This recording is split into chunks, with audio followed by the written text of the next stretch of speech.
तो आप लोगों का बिजनेस स्टडीज़ का पेपर हो गया। आई होप सबका बढ़िया हुआ होगा। पेपर बढ़िया ही होता है। तो हम लोग ये डिस्कस नहीं करने वाले कि आप लोगों का पेपर कैसा आया था।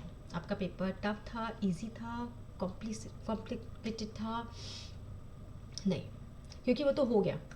हमें बात करनी है आगे आने वाले पेपर की कि अब हमें क्या करना है।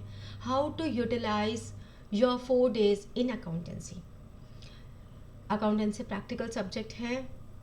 इसमें हमें कॉन्सेप्ट्स के साथ साथ थ्योरेटिकल एस्पेक्ट्स को भी वेटेज देनी पड़ती है। तो आज की वीडियो में हम डिस्कस करने वाले हैं अपने आगे आने वाले 4 days का planner. Okay, so come with me. तो सबसे पहले हम बात करते हैं आज के दिन की। आज आप एग्ज़ाम देकर आए और आपके जिनके पास मैथ्स भी था या फिज़िकल भी था उनके लिए तो बैक टू बैक पेपर्स चल रहे थे। तो आप बच्चों के लिए थोड़ा सा ये एक्सर्टेड रहा। तो आज का दिन थोड़ा सा हमारा रेस्टिंग डे है। But resting day doesn't mean कि नो पढ़ाई। आप आराम से रेस्ट कीजिए, अपने बैक टू बैक एग्ज़ाम से थोड़ा सा रिलैक्स हो जाइए। फिर आपको फ़ोन वोन पे भी जो बातें करनी है आज अपनी मन की पूरी कर लो। बट पूरा रेस्ट ज़रूर करना है। और उसके बाद आप इवनिंग में 4 बजे, 5 बजे, एट द मोस्ट 6 बजे, ठीक है, इससे ज़्यादा मस्ती अफोर्ड नहीं कर सकते हो, राइट। तो 6 बजे आप बैठिए। सबसे पहले आप ये देखिए कि अब पूरे सिलेबस में पार्टनरशिप, शेयर्स एंड रेशोज़, इन तीनों में ही आपका सबसे वीक पॉइंट्स क्या हैं। ऐसा नहीं हो सकता इस पॉइंट ऑफ टाइम पर कि आपको कोई भी चैप्टर बिल्कुल भी नहीं आता हो, ठीक है। आपको हर चैप्टर में कुछ ऐसा होगा जिसमें थोड़े बहुत पॉइंट्स वीक होंगे। तो just go through all the weak points और आप उन पॉइंट्स की एक लिस्ट बना लीजिए। Just list out the points कि हाँ ये पॉइंट्स ऐसे हैं जहाँ हम अक्सर गलती कर जाते हैं। दूसरी बात, थ्योरी बहुत ज़्यादा नहीं होती है। तो जितना भी थ्योरी पोर्शन है उसको आज एक बार फर्स्ट डे रिवाइज कर लीजिए, क्योंकि अकाउंट्स के बच्चे थ्योरी को इज्जत देते नहीं है ज़्यादा। तो now it's the time to give full respect to theory also, because MCQs में तो थियोरी पेपर काफ़ी आने के चांसेस रहते हैं, ठीक है।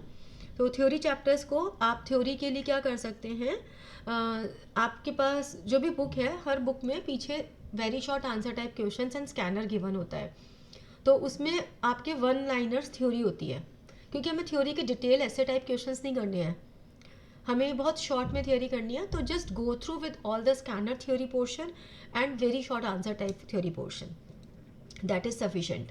मैं आपको वैसे नीचे डिस्क्रिप्शन में भी थ्योरी नोट्स इसके दे रही हूँ, ठीक है, आप उनको भी गो थ्रू कर सकते हैं, बट अपनी बुक ज़रूर गो थ्रू कीजिएगा। इसके बाद हम आगे प्लान करते हैं नेक्स्ट डे, ठीक है, 9th फुल डे। आराम से अपना सोने उठने का पैटर्न बिल्कुल सही रखो। 11, साढ़े 11 मैक्सिमम सो जाओ।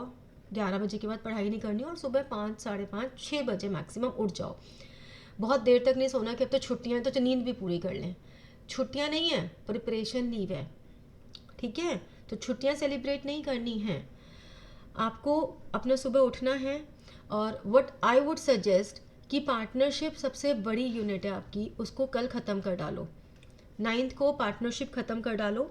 पूरी पार्टनरशिप को पहले अकाउंटिंग ट्रीटमेंट रिवाइज़ करो सारे। अकाउंटिंग ट्रीटमेंट पूरे रिवाइज़ करने के बाद ये सारे आपने अकाउंटिंग ट्रीटमेंट देख लिए। उसके बाद आपने कुछ क्वेश्चन बैंक लाइक आपकी बुक में जितने भी ऑब्जेक्टिव टाइप क्वेश्चंस हैं, MCQs हैं, वो सारा अच्छे से रिवाइज़ कर लो एक बार। अकाउंटिंग ट्रीटमेंट रिवाइज़ कर लो। जो भी आपके इंपॉर्टेंट क्वेश्चंस आपने ड्यूरिंग अपनी अर्लियर स्टडीज़ मार्क किए होंगे, उन इम्पॉर्टेंट क्वेश्चंस को मार्क कर लो। If you have TS Grewal, तो मैं आपको इम्पॉर्टेंट क्वेश्चंस की लिस्ट भी डिस्क्रिप्शन बॉक्स में दे रही हूँ। तो but that is from TS Grewal, ठीक है।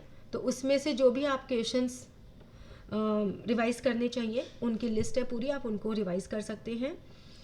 प्लस जब भी आप पूरी रिवीजन ये करेंगे तो आप अपने जो भी इसमें भी वीक पॉइंट्स हैं या जो आपके रिकरिंग मिस्टेक्स हैं उन रिकरिंग मिस्टेक्स को आप अपने पास एक लिस्ट आउट कर लीजिए कि यहाँ तो मैं बार बार गलती कर ही रही हूँ, यहाँ तो हमारी बार बार गलती हो ही रही है।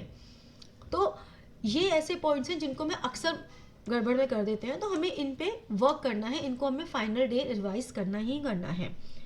ठीक है, अगर आपने अभी तक अकाउंटिंग ट्रीटमेंट्स किसी एक जगह पे नहीं लिखे हैं तो write down all accounting treatment at one place.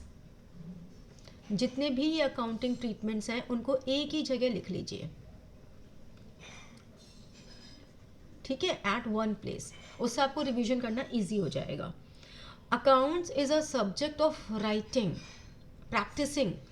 इसको थ्योरी समझ के बुक खोल के पढ़ने मत बैठ जाना, बिकॉज अगर आप बुक खोल के पढ़ेंगे तो accounts will be so boring और आपको ऐसा लगेगा कि हमें सब आता है बट आपको कुछ नहीं आता होगा। तो ये गलती मत करना कि अरे एमसीक्यूज ही तो हैं। एमसीक्यूज हैं बट प्रैक्टिकल पेपर है, तो इज्जत पूरी दो ताकि वो तुम्हारी इज्जत करे। फिर आती है 10 तारीख। 10 तारीख को आई वुड सजेस्ट कि आप shares, balance sheet of company, ratios, ये सब एक दिन में रिवाइज हो सकता है। एक दिन में रिवाइज करने का मतलब है कि इसमें वही सेम जो पार्टनरशिप में किया था, अकाउंटिंग ट्रीटमेंट सारे एक जगह लिख लीजिए, अपने वीक पॉइंट्स एक जगह लिख लीजिए, रेटिंग मिस्टेक्स एक जगह लिख लीजिए, फॉर्मूलाज पूरे रिवाइज कर लीजिए, एमसीक्यूज क्वेश्चंस अपनी बुक के सारे कर लीजिए, लिस्ट में शेयर्स के क्वेश्चंस की, इन सब क्वेश्चंस की भी आपको डिस्क्रिप्शन बॉक्स में दे रही हूँ, तो just revise all that list also. ठीक है, बात ये आती है कि मैम हम पढ़ें कितने देर, तो बेटा देखो कितने घंटे पढ़ने हैं दैट इज नॉट डिफाइंड, कितना कंटेंट पढ़ना है दैट इज डिफाइंड।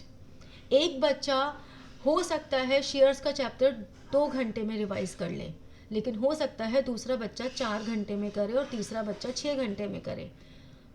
ठीक है, तो मैं आपको सिर्फ कंटेंट बता रही हूँ और मैं आपको ये बता रही हूँ कि एक दिन में इतना करना चाहिए आपको। फाइन, मैं ये बता रही हूँ कि आपको सुबह 5:30 उठना ही उठना है। आप 5:30 उठ के चाहे थोड़ा सा वर्कआउट कीजिए, लाइट एक्सरसाइज कीजिए, अपने आप को वार्म अप कीजिए, थोड़ा मेडिटेशन कीजिए, योगा कीजिए, whatever you want to do, अगर पढ़ने का मन नहीं है। अदरवाइज अपना 5:30 उठिए और पढ़ने बैठ जाइए। रात को 11 बजे के बाद आपको जगना ही नहीं है, दिन भर आपको अपना फ़ोन ऑन रखना ही नहीं है। आप अपने फ़ोन को बंद रखिए, सुबह 30 मिनट्स, शाम को 30 मिनट्स अपने फ़ोन को ऑन कीजिए, जो भी नोटिफिकेशन से इंपॉर्टेंट थिंग्स हैं वो देखिए। अगर आपको ऐसा लगता है कि हमें फ़ोन से कुछ देखना है, यूट्यूब चैनल के थ्रू कोई डिस्कशन देखना है या पढ़ना भी है, तो नोटिफिकेशंस ऑफ कीजिए। आई थिंक आजकल सबके फ़ोन में ये फीचर आ जाता है, सबके ही फ़ोन इस तरह के हैं कि आप अपने नोटिफिकेशंस ऑफ कर सकते हैं कि you will not get any notification from any social networking app, because वो सबसे ज़्यादा डिस्ट्रैक्ट करते हैं। तो अपने फ़ोन को स्विच ऑफ रखिए, और अगर फ़ोन यूज़ करना पड़ रहा है गूगल के लिए, यूट्यूब के लिए, तो अपने नोटिफिकेशंस पूरी तरह ऑफ रखिए कि आपके स्क्रीन पर डिस्प्ले ही ना हो। एग्ज़ाम्स तक अपनी सेटिंग्स ऐसे कर दीजिए। ओके, फिर आती है 11 तारीख। आपका सिलेबस एक बार रिवाइज हो चुका है, अब आपकी ड्यूटी क्या बनती है कि आपके पास जितना भी कलेक्शन ऑफ एमसीक्यूज़ है, फिल इन दी ब्लैंक्स हैं, ट्रू फॉल्स हैं, असर्शन रीजंस हैं, ठीक है, जितने भी आपके पास बैंक ऑफ क्वेश्चंस हैं, जितना भी आपके पास क्वेश्चन बैंक है उसको पूरा एक बार सॉल्व कर लीजिए। सॉल्व करने का मतलब स्कैनिंग इज़ इम्पॉर्टेंट। आप जब एक पेपर को पढ़ेंगे तो उस पेपर में एक पेज पे अगर 10 क्वेश्चंस हैं तो 10 में से हो सकता है 5 क्वेश्चंस ऐसे हों जो आपने पहले किए हुए हैं, तो जो रिमेनिंग 5 क्वेश्चंस हैं उनको सॉल्व कर लीजिए। रिपीट क्वेश्चंस को स्किप करते जाइए। स्कैनिंग इज़ मोर इम्पॉर्टेंट कि मैक्सिमम क्वेश्चंस आपकी नज़रों के सामने से निकल के जाएँ। ठीक है, सीबीएसई का सैम्पल पेपर एक बार सॉल्व कीजिए, अपने स्कूल का प्री बोर्ड पेपर एक बार फिर सॉल्व कीजिए, because again I am telling you, her school के टीचर प्री बोर्ड पेपर को अपने बेस्ट एफर्ट के साथ बनाते हैं, तो उनके एफर्ट्स को वेस्ट मत जाने दीजिए। वो पूरे रिसर्च एनालिसिस करके उस प्री बोर्ड पेपर को बनाते हैं, so do respect them, okay, because ये पेपर आपके लिए मोस्ट इम्पॉर्टेंट पेपर होता है। अगर आपके पास अपने फ्रेंड्स के प्री बोर्ड्स के पेपर हैं तो उनको शेयर कीजिए एक दूसरे के साथ और वो पेपर सॉल्व भी कीजिए। ठीक है। इस दौरान आप अपने वीक पॉइंट्स की लिस्ट एक साथ बनाते जा रहे हैं, ये मैं आपको बार बार कह रही हूँ। Now day before exam, day before exam जो आपने पिछले दिनों में लिस्ट बनाई है, उन लिस्ट को रिवाइज़ कीजिए कि ये मेरे वीक पॉइंट्स थे, ये मेरे स्ट्रॉन्ग पॉइंट्स थे, तो मेरे वीक पॉइंट्स को मुझे एक बार फिर से रिवाइज़ करना है। कोशिश कीजिए कम से कम 4 पेपर सॉल्व करें, ठीक है, एटलीस्ट 4 पेपर आप सॉल्व कीजिए।